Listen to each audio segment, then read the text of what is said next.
এটাকে গুণ করব 225 দিয়ে, এটা বড় করেই লিখলাম। আচ্ছা আমাকে বলেন তো, কোন ছাত্র খুব কষ্ট করে 225 এর নামতা মুখস্থ করছে, ধরেন মুখস্থ করছে, এখন এই 225 এর নামতা এখানে কোনো কাজে আসবে? এখানে লাগবে 2 এর নামতা আর কিসের নামতা? আচ্ছা এটা একটু চেঞ্জ করে দিই। এখন লাগবে 2 এর নামতা, 3 এর নামতা, 5 এর নামতা। 235 এর নামতা মুখস্থ থাকলেও কোনো কাজে আসবে না। তাহলে এখন আমরা এটাকে গুণ করি, একটা গুণই আমি দেখাবো। দেখেন 5 5 কত, হাতে কত, কোন হাতে?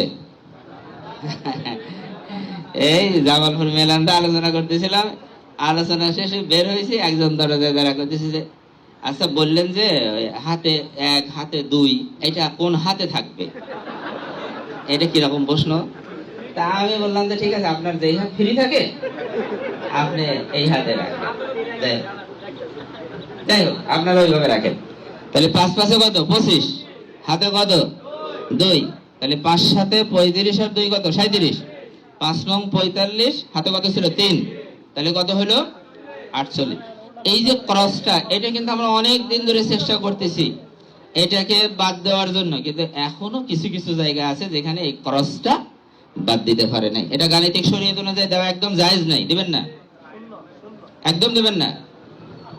তাহলে কি দিবেন? যা হয় তা দেব, যা হয় তাই দেব। আচ্ছা এখন আমরা 5 দিয়ে গুণ করছি, তাই না? এটা কথা বলেন, এখন কত দিয়ে গুণ করবো? ওই যে এই যে আমরা বললাম যে 3 দিয়ে গুণ করবো, আসলে কথাটা ঠিক না। এখন আমরা গুণ করবো 30 দিয়ে। কত দিয়ে? 30 দিয়ে গুণ করব। অনেকে চিন্তা করছে 30 কেমনে হলো, 30 কেমনে হলো, না হলে 30 না হলে এটা 35 কেমনে হবে? অনেকে চিন্তা করতেছে 30 কেমনে হলো, এটা কিসের ঘরে আছে? দশকের ঘরে 3 আছে, তার মানে 30। এখন আমি গুণ করব 30 দিয়ে। তাহলে 30 এর শূন্যটা আমরা আগে এখানে দিয়ে নিলাম, 30 এর শূন্যটা আমরা আগে এখানে দিয়ে নিয়েছি। এখন বাকি রয়ে গেছে কি 3। এবার 3 দিয়ে গুণ করব। 3 5 15, 3 7 21 আর 1 22, 3 নং 27, 28, 29।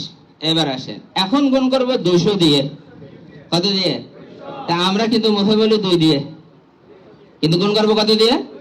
200 দিয়ে গুণ করব। তো আমাদের দেশে 200 এইভাবে লেখে না, এই 2টা শূন্য আমরা এখানে আগে বসিয়ে দিলাম, থাকলো কি 2। এবার 2 দিয়ে গুণ করেন, 10, 15, 18 আর 1 কত, 19। এই বাস, এবার আপনি যোগ করলে অঙ্কটা হয়ে যাবে। তাহলে আমরা শূন্য কয়টা, কখনো একটা, কখনো 2টা, কখনো 3টা। এই জন্য শূন্য দেবে এটা বলবো না, যা হয় তা দেবো, যা হয়। আর দেবো তো শূন্য, ঠিক আছে, বাকি হবে তো শূন্যই, কিন্তু কোথাও একটা হচ্ছে, কোথাও 2টা হচ্ছে, কোথাও 3টা হচ্ছে, এইভাবে আমরা দেবো। হ্যাঁ কিছু গাঁটতারা থাকে আপনার প্রতিষ্ঠানে, দেখবেন যে সবাই একমত আছে, কিন্তু একজন কয়, উনি আবার এটা বেশি বোঝে, তো উনি কি কয়, কয় যে এখানে যদি আমি ক্রস দেই, খেয়াল করেন একটু দেখেন, উনি বলে যে এখানে যদি ক্রস দেই তাহলে তো যোগফল ঠিকই হবে, মানে গুণফল তো ঠিকই হবে। ওনার কথা হলো ঠিকই হবে। দেখেন 5 5 7 12, 2 হাতে কত, 1, 11, 9 5 14, 4 18 আর 1 কত, 19, 11 আর 1 12, এই 2 কত হয়েছে এখন? 2,29,100 কত, 25। এখন কিছু মানুষ আছে বলবে যে না, ওই করজ দিলেও তো হচ্ছে, করজ দিলে কেমনে হচ্ছে মানে বুঝেন। প্রথম লাইনে কত আছে, 4,800 কত, 75, 4,875। দ্বিতীয় লাইনে কত আছে, এই সামনে বলেন না, কত আছে, 2,900 কত, তাহলে 2,925। শেষের লাইনে কত আছে, 1,950, 1,950। আপনি যদি এটা যোগ করে এই 2,29,125 বানাইতে পারেন, তাইলে ওই ক্রস চিহ্ন দেওয়া জায়েজ হবে। কিন্তু আপনি জীবনে পারবেন না, তো হবে? ওই কটা যোগ করে গিয়ে আর 2 লক্ষ হবে?